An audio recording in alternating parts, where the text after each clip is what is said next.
right එහෙනම් අපි unboxing එක පටන් ගමු. අපි කලින් ඉස්සලා බලමු ඒ box එක හොඳ ලස්සනට pack කරලා ඉන්නේ.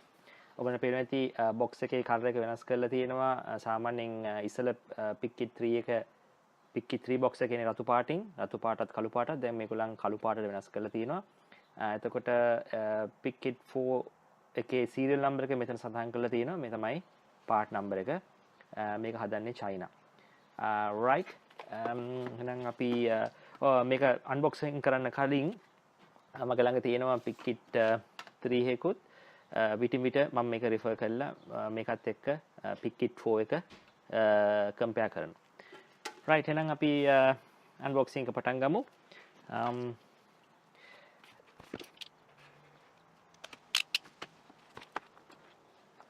Right.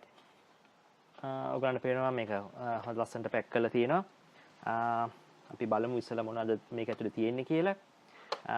ඉස්සලාම තියෙනවා PICKIT4 එක. right අපි ඒක පැත්තකින් තියාගමු. ඊළඟට තියෙනවා මේක යට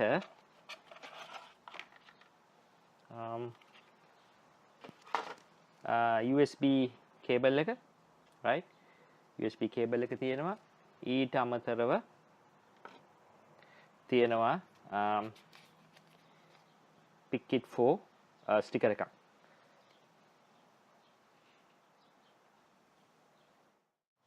right අපි ඉක්මනට කතා කරමු මේකේ features කීපයක්. පටන් ගන්න පුළුවන් අපිට මේකේ enclosure එකේ මේකේ enclosure එක plastic enclosure එකක් තියෙන. ඔයගොල්ලන්ට පේනවා ඇති. නමුත් මෙන්න මේ කෑල්ල stainless steel. එතකොට ඔයගොල්ලන්ට මතකද PICKIT3 එකේ තනිකරම enclosure එක plastic. එතකොට PICKIT4 එකේ එක LED එකයි තියෙන්නේ. ඔයගොල්ලන්ට මතක ඇති PICKIT3 එකේ LEDs තුනක් තියෙනවා. power active status කියලා. නමුත් PICKIT4 එකේ LED එකයි තියෙන්නේ එක RGB LED එකක් තියෙනවා. ඒ LED එක මෙන්න මේ light pipe එක හරහා ඔයගොල්ලන්ට පේන්නේ ඉස්සරහට වීඩියෝ එකේ බලා ගන්න පුළුවන්. එක එක colors වලින් එක එක status ඔයගොල්ලන්ට බලා ගන්න පුළුවන් මේ මෙතන තියෙන LED light pipe එකේ. එතකොට PICKIT4 එකේ switch එකක් බැලුවමට පේන්නේ නැහැ switch එකක්. නමුත් switch එකක් තියෙනවා මෙන්න මේ PICKIT4 logo එක යට. මෙන්න ඔයගොල්ලන්ට මෙන්න මේ වගේ ඔබලා ඒක activate කරගන්න පුළුවන්. එතකොට ඔයගොල්ලෝ මතක ඇති PICKIT3 එකේ switch එක මෙන්න මේ වගේ ඉස්සරහට නෙරා ගිය switch එකක් තමයි තියෙන්නේ. right එතකොට තව අපිට බලන්න පුළුවන් මෙතන හොඳ logo එක හොඳ බොහොම high quality print කරලා තියෙනවා stainless steel plate එකේ MP Lab PICKIT4 කියලා. මේකේ plastic එකේ තමයි screen print කරලා තියෙන්නේ. ඒක එච්චරම strong print එකක් නෙමෙයි. නමුත් මෙතනට හොඳ strong print එකක් තියෙනවා. එතකොට pinout එක ගත්තොත් ඔයගලන්ට පේනවා ඇති මේකේ pin 8ක් තියෙනවා. PICKIT4 එකේ ඔයගලන්ට බැලුවොත් ඔයගලන්ට මතක ඇති PICKIT3 එකේ අපේ කලින් වීඩියෝ කතා කරනවා pins 6යි තියෙන්නේ. එතකොට ඒක එක්තරා වෙනසක් PICKIT4 එකේ. ඉතින් PICKIT4 එකේ එක්තරා වෙනසක්. එතකොට PICKIT4 එහෙම pin 8ක් තිබ්බට මේ පළවෙනි pin 6 මේ මෙතන මේකේ තියෙන pin 6ට සමාන pinout එකක් තියෙන්නේ backwards compatible වෙන්න. ඉතිරි pin දෙක ඔයගලන් දන්නවා ඇති microchip ලා Atmel එක ළඟදී acquire කරා. එතකොට Atmel chips program කරන්න පුළුවන් මේ pins ඔක්කොම use කරලා. ඊට අමතරව කියනවා නම් මේ program එකෙන්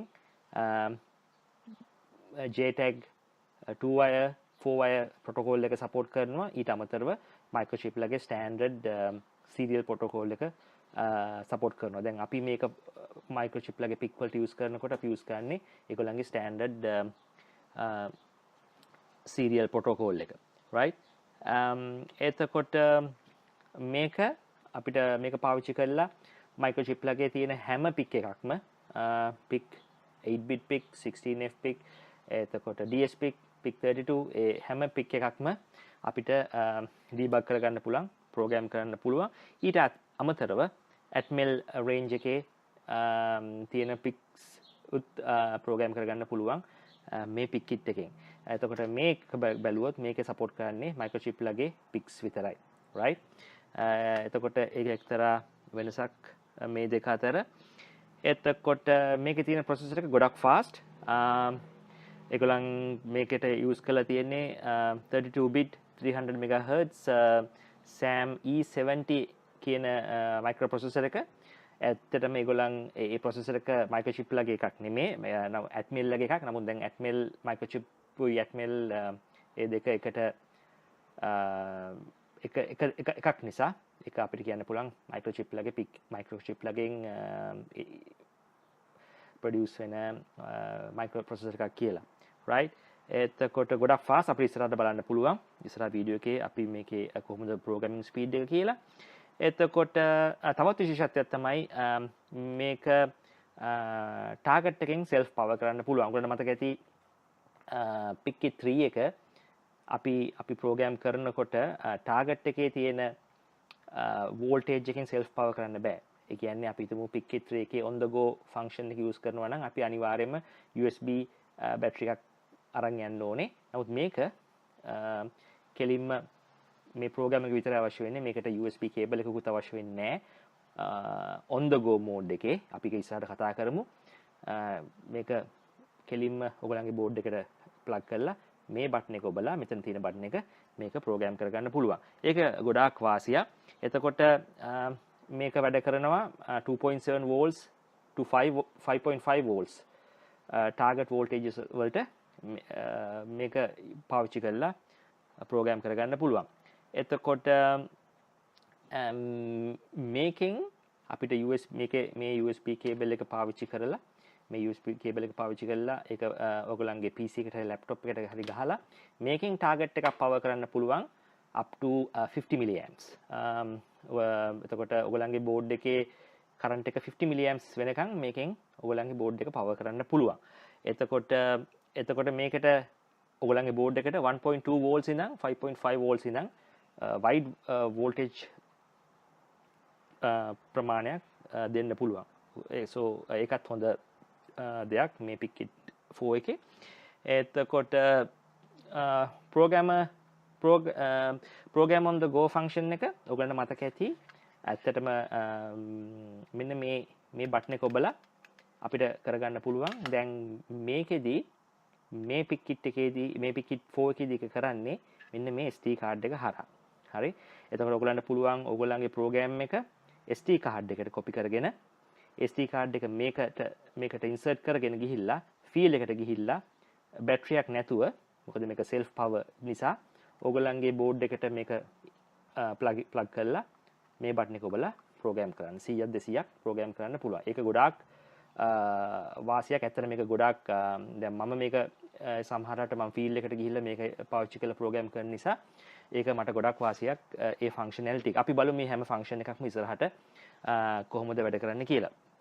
ඊට පස්සේ ඒගොල්ලන් ක්ලේම් කරනවා මයික්‍රොචිප්ලා කියනවා PICKIT4 එක PICKIT3 එකට වඩා 5 to 7 times faster speed එකක් තියෙනවා කියලා. ඊට වඩා ඉතින් ඒක ගොඩක් වාසියක්. ඔයගොල්ලන් ගොඩක් ඩීබගින් කරනවා නම් ඔයගොල්ලන්ගේ කාලය ඉතිරි කරගන්න පුළුවන්. දැන් විශේෂයෙන්ම PICK32 වගේ එකක් ප්‍රෝග්‍රෑම් කරනකොට මේකෙන් ප්‍රෝග්‍රෑම් කරොත් ලොකු කාලයක් යනවා.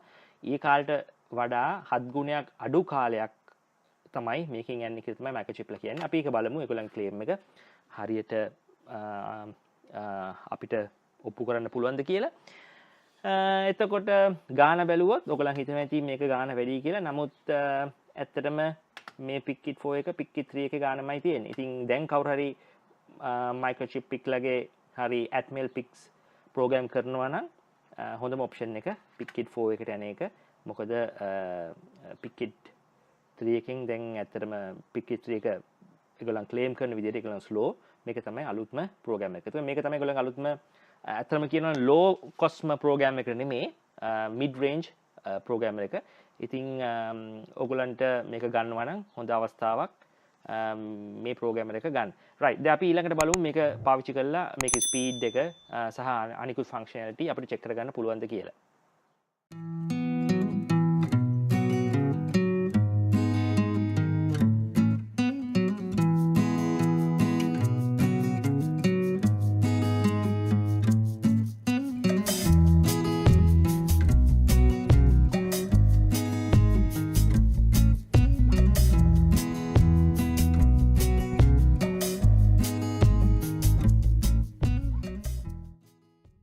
ඔයගොල්ලන් කලින් දකින්න ඇති PICKIT3 එකත් PICKIT4 එකත් අතර ප්‍රෝග්‍රෑමින් ස්පීඩ් එක PICKIT4 එක PICKIT3 එකට වඩා 5 ගුණයක් විතර ප්‍රෝග්‍රෑමින් ස්පීඩ් එකකින් ඉදිරියට ඉන්නවා. දැන් අපි බලන්න හදන්නේ ඇත්තටම මම මෙතන ප්‍රොජෙක්ට්ස් තුනක් ඕපන් කරන් තියෙනවා. ඇයි මේ ප්‍රොජෙක්ට්ස් තුනක් ඕපන් කරන් තියෙන්නේ කියලා මම පස්සේ කියන්නම්. ප්‍රෝග්‍රෑමින් ඔප්ෂන්ස් ගත්තාම PICKIT3 එකත් PICKIT4 එකත් අතර තියෙන වෙනස ගැන තමයි අපි දැන් සාකච්ඡා කරන්න හදන්නේ. එතකොට අපි මෙන්න මේ ප්‍රෝග්‍රෑම් එකේ ප්‍රොපර්ටිස් කියලා තැන්ට යනවා. ඕගොල්ලන්ට පේනවා ඇති PICKIT3 එකත් මෙතන PICKIT3 එක පෙන්වනවා, PICKIT4 එක මෙතන පෙන්වනවා. මේ ලැප්ටොප් එකට එහෙම නැත්නම් මේ කම්පියුටර් PICKIT3 එකත් PICKIT4 එකත් දැන් කනෙක්ට් කරගෙන තියෙනවා. ඒක තමයි මෙතන මෙහෙම පෙන්වන්නේ. එතකොට අපි මෙතන මේ ප්‍රොජෙක්ට් එකට ගියොත් මෙතන මේ PICKIT3 එක සිලෙක්ට් කරොත් ඔප්ෂන් කැටගරිස් කියන තැන ඔයගලන්ට පේනවා යම් කිසි ඔප්ෂන්ස් කීපයක් දෙනවා. ඔප්ෂන්ස් 6ක් දෙනවා. ආයි PICKIT4 එක සිලෙක්ට් කරොත් මෙතන එතනත් ඔප්ෂන්ස් තියෙනවා. ඇත්තටම පහක් පෙන්වනවා. එතකොට අපි දැන් මේ ඔප්ෂන්ස් බැලුවොත් එක එක දැන් ඔයගොල්ලන්ට පේනවා මෙතන memories to program තියෙනවා. ආයි PICKIT3 එකට ගියොත් එතනත් memories to program තියෙනවා.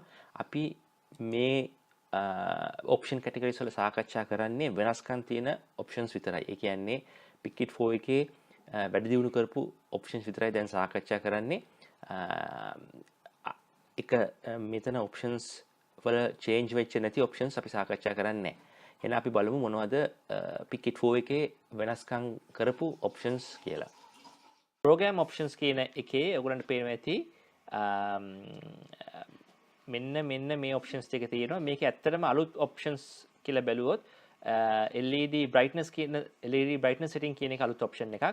LED brightness setting එක 1 සිට 10 දක්වා වෙනස් කරගන්න පුළුවන්. මේකෙදි කරන්නේ අර ඔයගොල්ලන්ට මතක ඇති PICKIT4 එකේ අර RGB LED එකක් තියෙනවා. ඒකේ brightness එක වෙනස් කරගන්න එක. ඊට අමතරව PGC and PGD connections PICKIT4 එකේ අපිට පුළුවන් එක floating තියන්න නැතුව pull down hari pull up hari resistor එකට කනෙක්ට් කරගන්න. ඔයගොල්ලන්ට floating තියන්න ඕන නම් none කියලා select කරාම ඒක ඒ pin floating තියෙනවා. ඊට අමතරව ඒ pull up hari pull down කරන hari resistor එක ඔයගොල්ලන්ට පුළුවන් මෙන්න මේ ආකාරයෙන් ඒ resistor value එක change කරගන්න. right? ඒ resistor value එක change කරගන්න මේකෙන් ඔයගොල්ලන්ට පේනවා ඇති ඒ resistor value එක 50 kilo ohms දක්වා ඔයගොල්ලන්ට change කරගන්න පුළුවන්. ඒක විශේෂත්වයක්. දැන් අපිට ඕනනම් මේ pull up resistor එක 10 kilo ohms අපිට set කරන්න මෙහෙම 10 කියලා ගැහුවනම් 10 කියලා ගහලා apply කරාම ඊළඟ පාර මේ pull up resistor එක 10 kilo ohms වෙනවා. right? එතකොට PGC PGD ඒ දෙක මේ විදිහට තමයි වැඩ කරන්නේ. ඊට අමතරව තියෙනවා programming speed කියලා option එකක්. ඔයගලන්ට low normal high කියලා තුනක් තියෙනවා. ඒ තුනෙන් ඕන එකක් select කරගන්න පුළුවන්. මේකෙදි කරන්නේ ඔයගලන්ගේ programming header එක pick එකට වඩා ගොඩාක් ඈත නම් මේ high setting එකේ program නොවෙන්න පුළුවන්. එතකොට ඔයගලන්ට low setting එක පාවිච්චි කරලා PICKIT4 එකේ programming speed එක අඩු කරලා ඔයගලන්ගේ pick එක program කරගන්න පුළුවන්. PICKIT3 එකේ program options ඔයගලන්ට කලින් මතක ඇති PICKIT4 එකේ අර PGC PGD වල pull up resistors වෙනස් කරන්න පුළුවන්. ඒ වල resistor value එක වෙනස් කරන්න පුළුවන්. ඒ කිසිම දෙයක් PICKIT3 එකේ නැහැ. එතකොට ඒක ලොකු වෙනස්කමක් PICKIT3 එකයි PICKIT4 එකේ. power option එක PICKIT4 එකේ ඔයගලන්ට පේනවා ඇති target එක PICKIT4 එකෙන් power කරගන්න පුළුවන්. මේකේ තියෙන විශේෂත්වය තමයි ඔයගලන්ට මේ voltage එක 2.5 ඉඳන් 3.6 දක්වා වෙනස් කරගන්න පුළුවන්. ඇත්තටම මේ range එක මේ 2.5 to 3.6 කියලා range එක PICKIT4 එකෙම දෙන්නේ මේ pick එකට අදාළව. අපි වෙන pick එකකට ගියොත් ඒකේ ඔයගලන්ට පේන්නේ මේ 2.5 ඉඳන් 5 volts වගේ range එක දෙයි. ඒ pick එක 5 volt pick එකක්. නමුත් මේ pick එක 3.3 volt pick එකක් නිසා 3.3 volt pick එකක් නිසා voltage level එක PICKIT4 එකකින් pick එකට දෙන voltage එක 3.25 volts. විශේෂත්වය තියෙන්නේ මේ voltage එක ඔයගලන්ට වෙනස් කරගන්න පුළුවන්. ඔයගලන්ට කැමති ගානක් අපි බලමු 2.7 වගේ දීලා 2.7 වගේ දුන්නොත් ඊළඟ ඉඳන් 2.7 volt ඔයගලන්ගේ target එකට එනවා. මේක විශේෂත්වයක් PICKIT4 එකේ තියෙනවා. PICKIT3 එකේ power option එක PICKIT4 එක වගේම ඔයගලන්ට පුළුවන් PICKIT3 එකෙන් ඔයගලන්ගේ ටාගට් බෝඩ් එක පවර් කරන්න මෙහෙම මේක ක්ලික් කරලා. නමුත් ඔයගලන්ට පේනවා ඇති ඔයගලන්ගේ ඒ පවර් එක ඔයගලන් දෙන්න පුළුවන් වෝල්ටේජ් එක sets limits වගේක් තමයි තියෙන්නේ. දැන් 2.5 2.625 2.75 ආදී වශයෙන් තමයි තියෙන්නේ. ඔයගලන්ට කැමති value එකක් මෙතන type කරන්න බෑ. මේක එක වෙනසක් PICKIT4 එකේ PICKIT3 එකේ. මොකද PICKIT4 එකේ මේක මෙතන value එක වෙනස් කරගන්න පුළුවන් type කරලා. PICKIT3 එකේ program to go function එක ඔයගලන්ට පුළුවන් මෙතන image file එකක් දාලා PICKIT3 එක පමණක් use කරලා ඔයගලන්ගේ board එක target board එක program කරගන්න. මේ function එක තාම PICKIT4 එකේ implement කරලා නැහැ. නමුත් PICKIT4 එකේ මේ function එක implement කරන්න හදන්නේ අපි කලින් කතා කරපු SD card slot එක හරහා. නමුත් අද වෙනකම් මේ function එක තාම implement කරලා නැහැ. නමුත් අපිට ඉදිරියට බලාපොරොත්තු වෙන්න පුළුවන් microchip එකේ මේ function එක implement කරයි කියලා. device support කියන පැත්තෙන් බැලුවොත් PICKIT3 එක PICKIT4 එකට වඩා ගොඩක් ඉදිරියෙන් ඉන්නවා.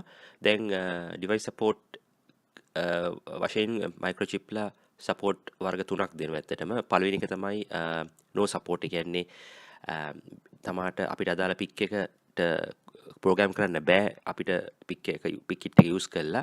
ඊළඟට දෙනවා බීටා සපෝට් කියන එක. ඒ කියන්නේ fully test කරලා නැහැ. යම් කොටස් තමයි ඒ පික් එකේ ටෙස්ට් කරලා තියෙන්නේ ප්‍රෝග්‍රෑම් කරනකොට. ඊළඟට දෙනවා ෆුල් සපෝට් කියන එක. කියන්නේ කිසිම ප්‍රශ්නයක් නැතුව ඒ පික් එක ප්‍රෝග්‍රෑම් කරන්න අපිට හැකියාව තියෙනවා. එතකොට මම මෙතන ඔයගොල්ලන්ට පේනවා ඇති PIC32MX795 F52L කියන එක සිලෙක්ට් කරගෙන ඒකේ device support බලලා තියෙනවා. ඔයගොල්ලන්ට පේනවා ඇති PICKIT4 එක මේ පික් එකට දෙන්නේ බීටා සපෝට් එකක් විත්තිය. නමුත් PICKIT3 එක ෆුල් සපෝට් එකක් දෙනවා. ඒ වගේම මට පුළුවන් වුණා පික් 18F පික් එකක් වන PIC18F46K22 කියන පික් එක සපෝට් එක බලන්න. මේක ගොඩක් පරණ පික් එකක්. ගොඩක් කියන්නේ මෑත කියන්නේ අලුත්ම පික් එකක් නෙමෙයි. ඒකෙත් ඔයගොල්ලන්ට පේනවා ඇති PICKIT3 එක ෆුල් සපෝට් එක දෙනවා. නමුත් PICKIT4 එක බීටා සපෝට් එක තමයි දෙන්නේ. එතකොට මට පුළුවන් වුණා 16F පික් එකක් බලන්න. PIC16F1619 කියන එකට. ඒකෙදී ඔයගොල්ලන්ට පේනවා ඇති PICKIT4 එකට PICKIT3 එකත් ෆුල් සපෝට් එක දෙනවා මේ පික් එකට. ඉතින් මේක පොඩ්ඩක් ප්‍රශ්නයක්. මොකද ඔයගොල්ලන්ට සල්ලි ගෙවලා PICKIT4 එකක් ගන්නකොට ඔයගොල්ලන් බලාපොරොත්තු වෙනවා හැම පික් එකක්ම ප්‍රෝග්‍රෑම් කරන්න පුළුවන් වෙයි කියලා. නමුත් බීටා සපෝට් ගොඩක් පික්ස් වලට බීටා සපෝට් එකක් විතරයි දෙන්නේ PICKIT4 එක. ඔයගොල්ලන්ට මේක බලා ගන්න පුළුවන් මෙන්න මේ chart එකෙන්. මේක මෙන්න මේ වගේ chart එකක් තියෙනවා. මේක බලා ගන්න පුළුවන් මොනවද බීටා සපෝට් දෙන්නේ, මොනවද සපෝට් කරන්නේ නැති පික්, මොනවද fully සපෝට් කරන පික් කියලා. ඒකත් කල්පනාකාරී වෙන්න ඔයගොල්ලන් PICKIT4 එකක් ගන්න යනකොට. dynamic break points එහෙම නැත්නම් debug එක රන් වෙන අවස්ථාවේදී break points දැමීම PICKIT3 එකට කරන්න බැරි වැඩක්. ඉතින් මේක debug කරන අවස්ථාවේදී බොහොම අපහසුයක් කෝඩ් එකේ ප්‍රශ්නයක් හොයාගන්න. ඒ වුණාට ඔයගලන්ට පේනවා ඇති PICKIT4 එකේ dynamic break points දාන්න පුළුවන් ලේසියෙන්ම රන් වෙන අවස්ථාවේදී කිසිම ප්‍රශ්නයක් නැතුව ටාගට් එක හෝල්ඩ් වෙනවා PICKIT4 එකේ. ඉතින් මේ නිසා PICKIT4 භාවිතා කරගෙන ඔයගලන්ට debug කරන වැඩ බොහොම ලේසියෙන් කරන්න පුළුවන් කමක් තියෙනවා. safety and protection කියන පැත්ත ගත්තොත් PICKIT4 එක ගොඩක් ඒ සඳහා අවධානය යොමු කරලා තියෙනවා.